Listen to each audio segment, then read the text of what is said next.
최민식 기자는 이러면 내일이라고 했습니다만 행정법원의 분위기를 보면 내일 결론을 내리겠다는 뜻으로 들리는군요.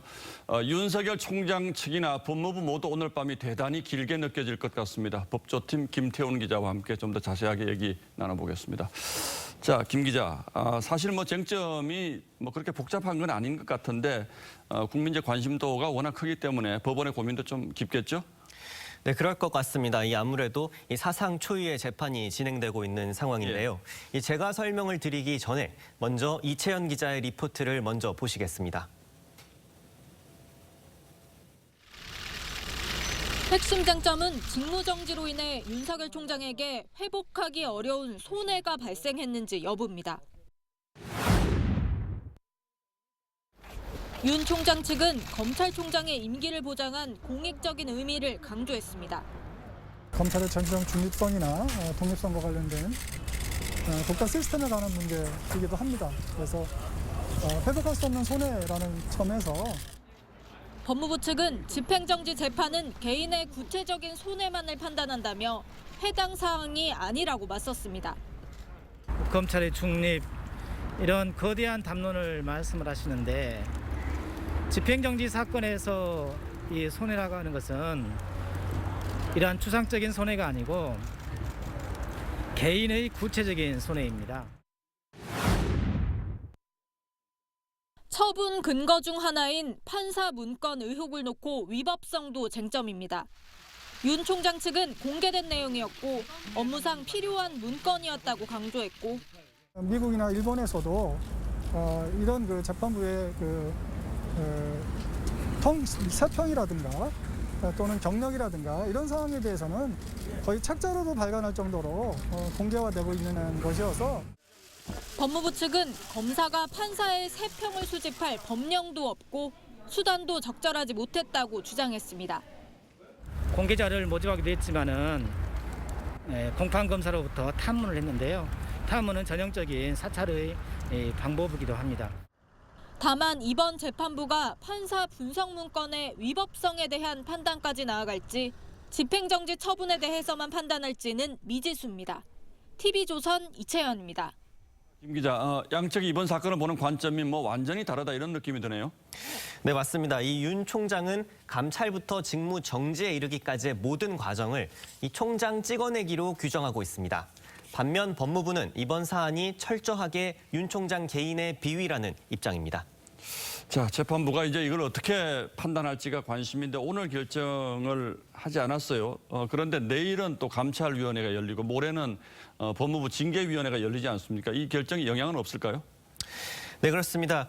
이 재판부가 오늘 결정을 하진 않았지만 내일은 결정할 것으로 예상을 하고 있습니다. 예. 내일 감찰위원회가 열리기는 하지만 그 결과가 권고의 효력을 가지고 있어서 어떤 결과가 나오든 실제적인 영향은 없다고 봐야 합니다. 반면 모레로 예정된 징계위원회는 윤 총장에 대한 강한 징계가 예상되고 있는 상황이고요. 이 때문에 재판부는 늦어도 징계위원회의 결과가 나오기 전에는 이 결정을 내릴 것으로 보입니다. 징계위원회 전에 결정 내린다. 이건 왜 그렇습니까? 네, 그렇습니다. 일단 이 법원이 이 전에 결정을 내린다라는 것은 행정부가 판단을 내리기 전에 이 사법부가 먼저 판단을 내린다. 이런 측면으로 봐야 할 것 같습니다. 자, 그렇다면 이 결정이 징계에 영향을 줄 수도 있습니까? 네, 이 사실 좀 분리해서 생각을 해야 되는데요. 예. 이번 법원의 판단은 이 집행 정지에 관해서만 판단을 할 뿐입니다. 예. 이 징계위원회는 나중에 열리게 되고요. 다만 이 징계위원회가 징계위원들이 이번 사법부의 판단에 영향을 받을 가능성은 충분히 있는 상황들입니다. 이 모든 검사들이 실제로 징계위원회가 열릴 것을 상당히 반대하고 있는 입장에서 사법부까지 윤 총장 측의 의견에 손을 들어주면 이 상당히 징계위원들의 마음이 조금 변할 수도 있다, 이런 관측도 있습니다. 예, 알겠습니다. 자, 그런데 이번 재판 자체만 보면 이게 사실은 별로 실효성이 어떤 결론이 나오든 간에 별로 실효성이 없는 재판이다 이런 얘기도 있는데 그건 왜 그렇습니까? 네, 이 법무부 측은 12월 2일이면 징계 의결이 나오기 때문에 어떤 결정이 나오든지 기존의 직무집행 정지 명령은 효력을 상실한다고 주장하고 있습니다. 예. 그래서 집행정지 신청의 실효성이 없다고 주장하고 있고요. 만약 중징계가 나온다면 맞는 주장이 될 수도 있습니다.